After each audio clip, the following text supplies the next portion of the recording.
Hello, dear listeners. I hope you are doing fine.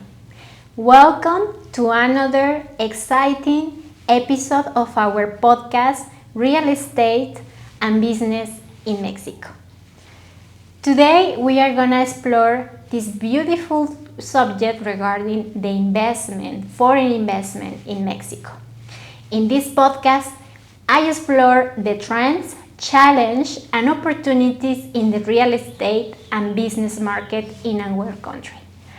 I am Dolores Pérez Islas, and today we are diving into a crucial topic for anyone interested in buying property in Mexico as a foreigner.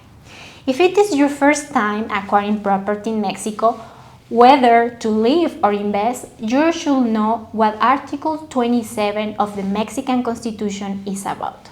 This article is fundamental in understanding the rules and regulations surrounding land ownership in this beautiful country. And it is important to take into account that this is another way to acquire properties in Mexico out of the restricted zone. So let's get started. Before we begin, we remind you that you can receive a 10% discount coupon on any of our real estate consultancy services. By listening to this podcast, click on the link in the description and register yourself. What is an Article 27 and what does it consist of? Well, this is part of our Mexican Constitution and it was originally enacted in 1917. This article addresses the ownership and use of land and waters within the national territory. It has significant implications for both Mexican nationals and foreigners. To help us understand the intrinsic cases of this article, let's break it down into a few key points. First, Article 27 declares that the ownership of lands and waters within Mexico belongs primarily to the nation. This means that the Mexican government has the right to transfer this ownership to private individuals or companies under certain conditions. For foreigners, Article 27 introduces a concept known as the restricted zone. This zone includes land with 100 kilometers, about 62 miles, of any national border and within 50 kilometers, about 31 miles, of any coastline. In these areas, foreigners cannot directly own land or properties.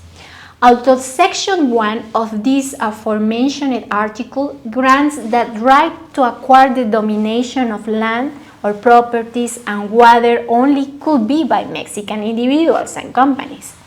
It also gives the state the power to grant the same right to foreigners subject to the condition that these foreigners agree before the Ministry of Foreign Relations to consider themselves as Mexican nationals regarding the acquired property and not to invoke the protection of their country of origin with respect to the same. If the covenant is breached, all rights to such a property and get all this needs to be totally aligned. As mentioned before, there are legal mechanisms that allow foreign ownerships indirectly. One of the most common methods for foreigners to acquire property in the restricted zone is through a fideicomiso or a bank trust. Under the arrangement, a Mexican bank holds the legal title of the property, while the foreign buyer retains all ownership rights and responsibilities. This trust is typically set up for a 50-year term and can be renewed indefinitely. Another option for foreigner investors is to establish a Mexican corporation. If the property is in debt for non-residential purposes, such as commercial real estate, a Mexican corporation with foreign shareholders can directly own within the restricted zone. That is a very key point. It is also important to mention that outside the restricted zone, foreigners can directly own property without the need of a fideicomiso or a Mexican corporation.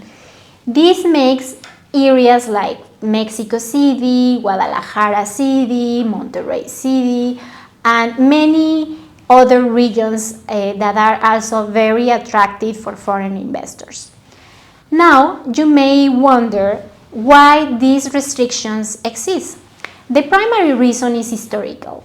After the Mexican Revolution, the government sought to protect its national sovereignty and prevent foreign powers from gaining control over the strategic areas in our country. While these measures may seem restrictive, they have provided stability and protection for Mexican land resources. Now, if you ask me for some tips, I will advise you to work with an experienced real estate professionals and legal advisors who are familiar with Mexican property law, with the communities, and with the specific destination you are interested to invest.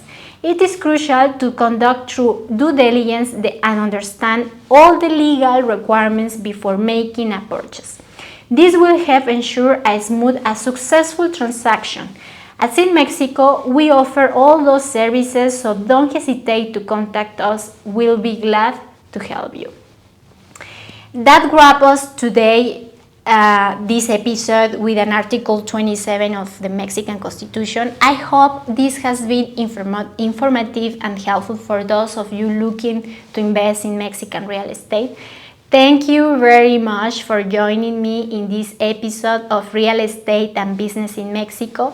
Do not forget to follow us on our social media, Like in Mexico, and subscribe to our podcast and also newsletter on Spotify in our own platform as well.